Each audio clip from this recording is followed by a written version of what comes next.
Next topic in computer graphic is Bresenham line generation algorithm.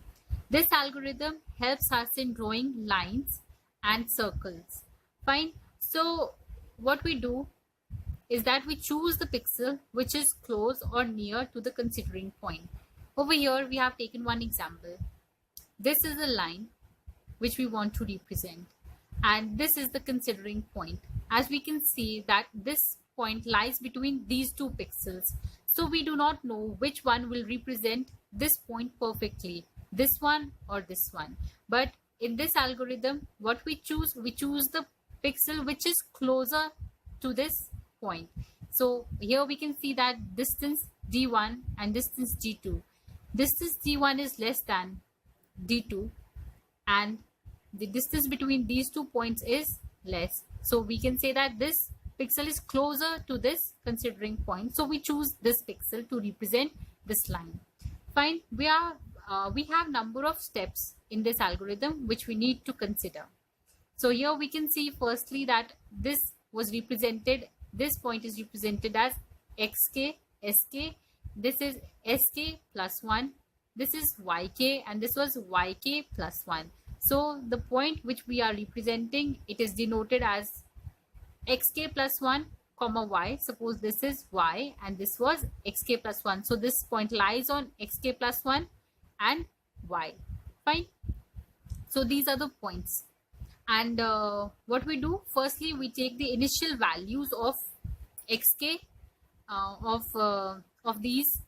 So this was represented by x0, y0 initial values, and we load them into the frame buffer. What happens next is we take the difference between the final and the initial points. So delta x is calculated as x1 minus x0, delta y by y1 minus y0.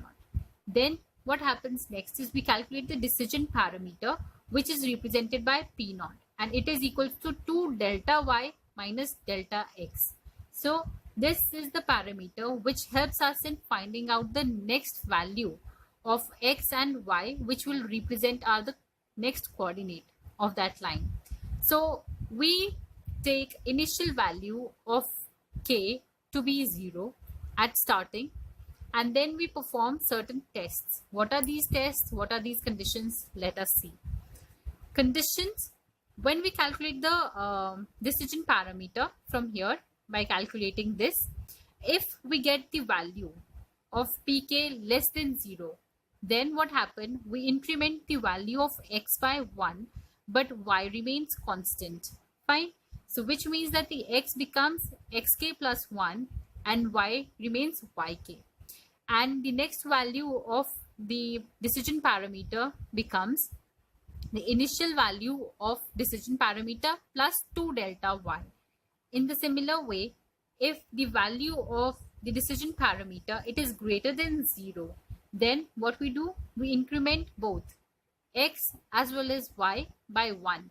So both are incremented, and the next value of the decision parameter becomes pk plus 2 delta y minus delta x. So these are the conditions which one need to remember while solving the questions of Bresenham line generation algorithm. Fine. These are the decision parameters, and they tell us like which coordinate is going to be incremented at what time. Fine. And these steps are continued unless and until we get our desired result or the line which we wanted to draw. Until that line is completed, we perform these steps again and again. So in the next video, I will take one question so that you can understand this algorithm even more better. So just keep these points in mind. Fine. Thank you.